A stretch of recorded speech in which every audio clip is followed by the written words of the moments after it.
Hey folks, here's another thrift store find I got where I got the same Panasonic stereo. A Sanyo cassette deck from, looks like the mid to late 80s, 1987 or so.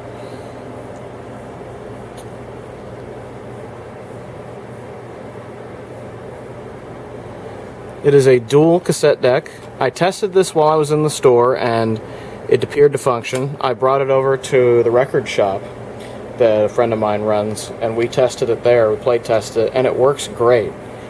This deck is pretty full featured for being as sort of low end as it looks and is. It is the Sanyo W41, and it has Dolby B. It can do normal chrome and metal tapes. It has your input level there and has a nice display there. It has a tape counter. And honestly, this thing really was pretty clean inside. That was the first clue when I was in the store. I looked inside and it was fairly clean in there. I still cleaned the mechanism, but it was fairly clean in there. The pinch rollers were dirty, of course, but I had to clean a lot of dust and stuff out of there with Q-tips. That was really it.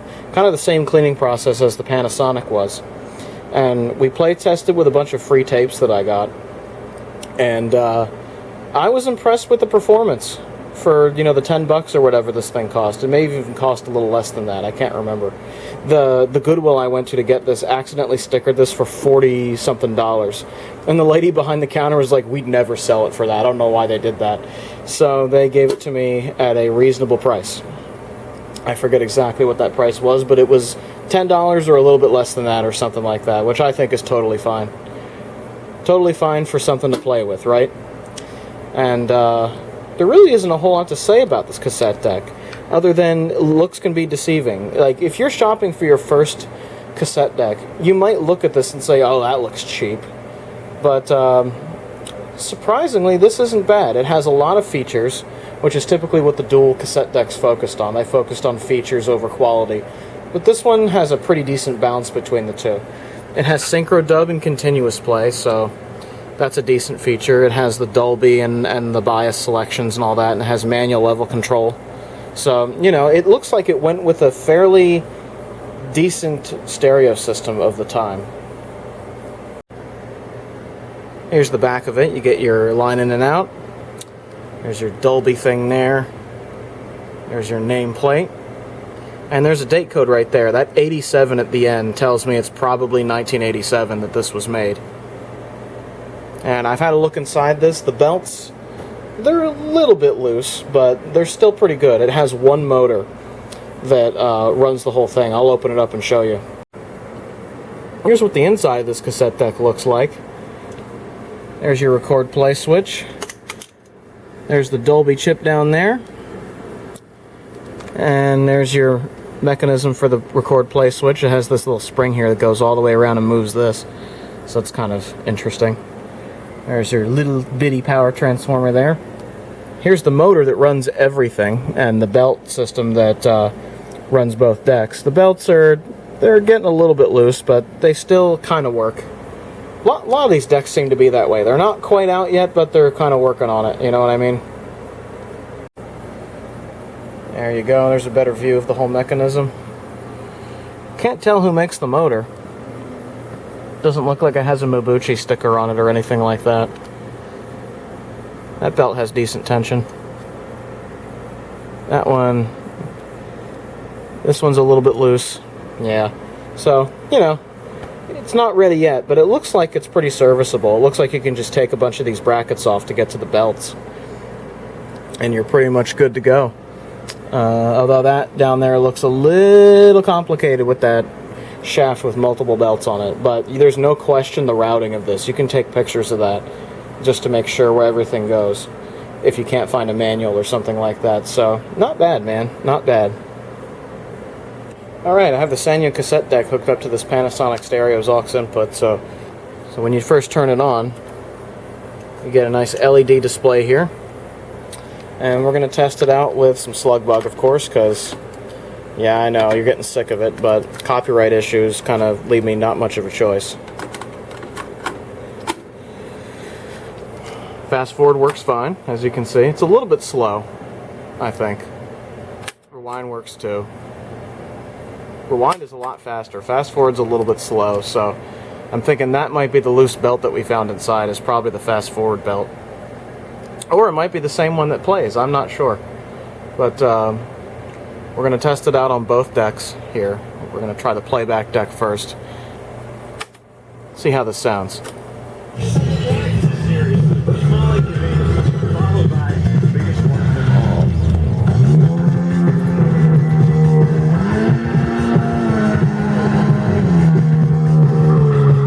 Not very much high end.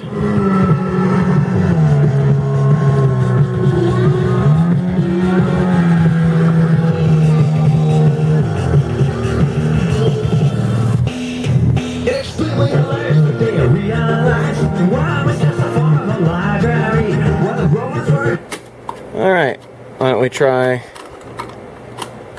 the record deck. Install your keys.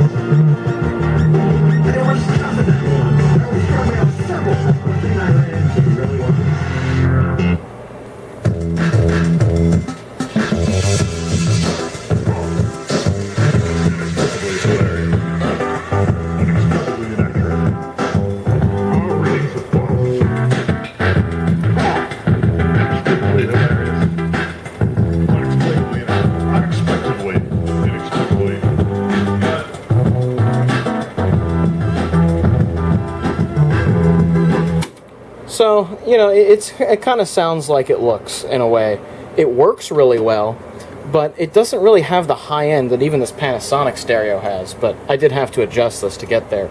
There doesn't appear to be an easy way to adjust the azimuth on this. Yeah, I don't know exactly how you do that because there's no real access hole there. I don't think you can take the door off. So maybe you can fit a screwdriver underneath this ridge here? I don't know. But yeah, it doesn't have a whole lot of high end. This is kind of the chance you take when you get stuff that looks a little bit low end. It can either be cheap and cheerful, it can be meh, or it can be cheap and awful. In this case, it seems to be kind of cool, kind of okay, pretty good. For someone's first cassette deck, I think this would be fine, you know. It sounds good enough for that.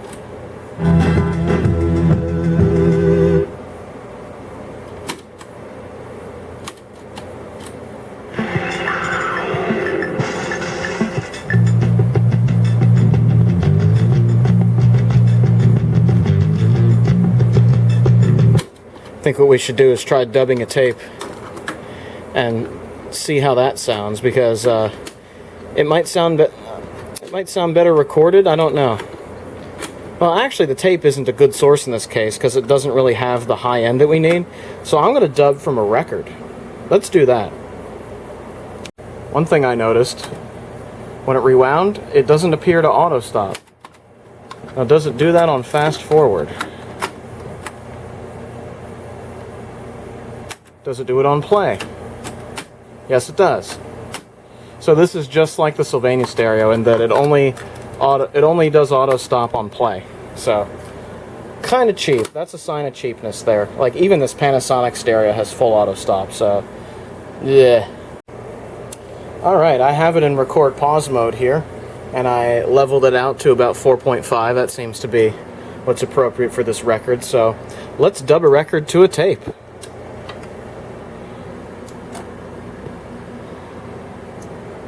And we can monitor it through the Panasonic stereo.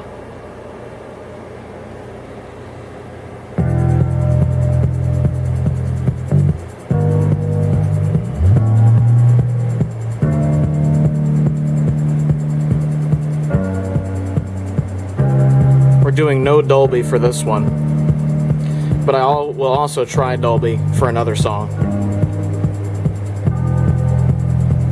So I'll get this recorded with and without Dolby, and we'll listen back to it. Here's a reference. Just here's what the record itself sounds like.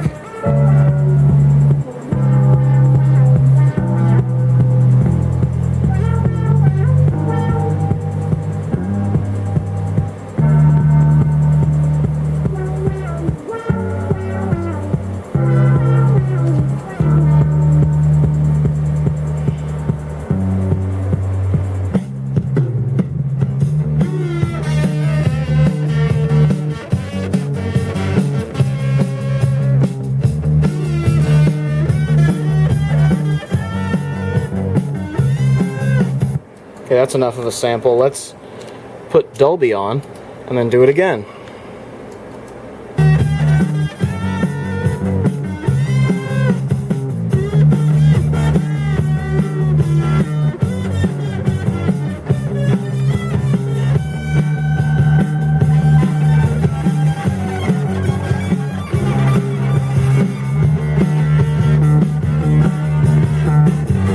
There, that's enough of a sample that we can tell how this thing records. Now, does this thing have Q? No, it doesn't. No Q in review on this one. Oh, look how slow that rewind is. These belts are getting weak, so I don't know how this recording is going to have turned out. Oh, that poor belt. It's slipping on the belt really bad. So I might have to switch to the playback deck to rewind this. Oh yeah, look at that. Night and day. Oh, now it doesn't play anymore? Oh man, this thing's dying right in front of our eyes. Jeez. Oh yeah.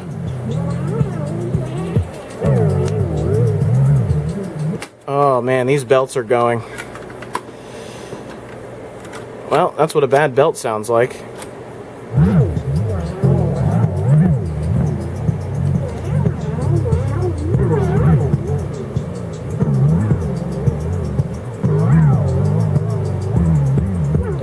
Well, if you listen to the actual frequency, it sounds like it records well.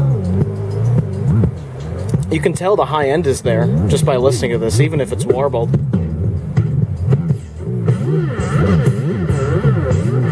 So despite the belts being worn out, it actually doesn't sound that bad. I'm going to try playing it on the Panasonic stereo and see if it recorded well or not. We'll give that a test. Let's see if it recorded warbly or not. Oh yeah. Yeah. Wow, so the belts hung on yesterday, worked okay, and then went bad. So that's something that can happen with these old cassette decks. They can work fine 1 minute and then not work well the second. Let's see if keeping it level makes any difference.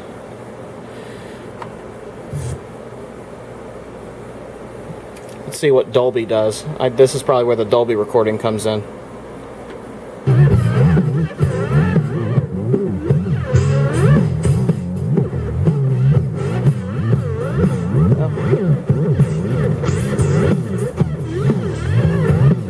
Yeah, Dolby seemed to work, but boy, is this thing going to need belts. Ay, that's bad. I get maybe it's sensitive to that tape, I don't know. Oh man, look at that. Look how much loose tape it left there. Jeez, this thing's going to need work, and I'm not sure if it's really worth keeping.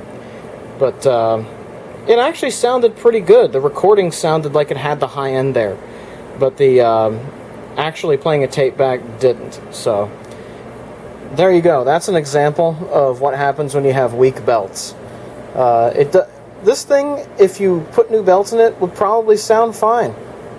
It probably would, but is it worth it on a like a $6, $7 to $10 cassette deck from the thrift store? Maybe. Who knows how much the belt kit costs? If there even is a belt kit for this, you'd have to probably take the belts out and measure them yourself. But yeah, this is what age does to a cassette deck. Sometimes you'll run into a bad belt, sometimes you won't. So I guess this is a bit of a failure on that front. But overall, when it was working, it really wasn't that bad. So I'd call this a fairly cheap and cheerful. It's no Nakamichi, it's no Sony, it's no Onkyo, and it's no TIAC. And hell, it's not even Panasonic. But hey, for what it is, not awful. I would call this... There isn't even a... I think meh is the best word to describe this, and the best gesture to describe it is eh. So, overall, okay. The fact that the belts are failing kind of puts the nail in the coffin for me. It makes me kind of demotivated to fix this thing, because I have better cassette decks than this anyway, so that's a shame. Maybe I fix it, maybe I won't. I don't know. But I thought I'd show it to you anyway, so there you go. Well, that's a not a happy ending, but oh well. If you'd like to reach me on social media, those links are down below. If you'd like to join our Discord chat, those links are down below as well. Have a good one, everybody. Ciao.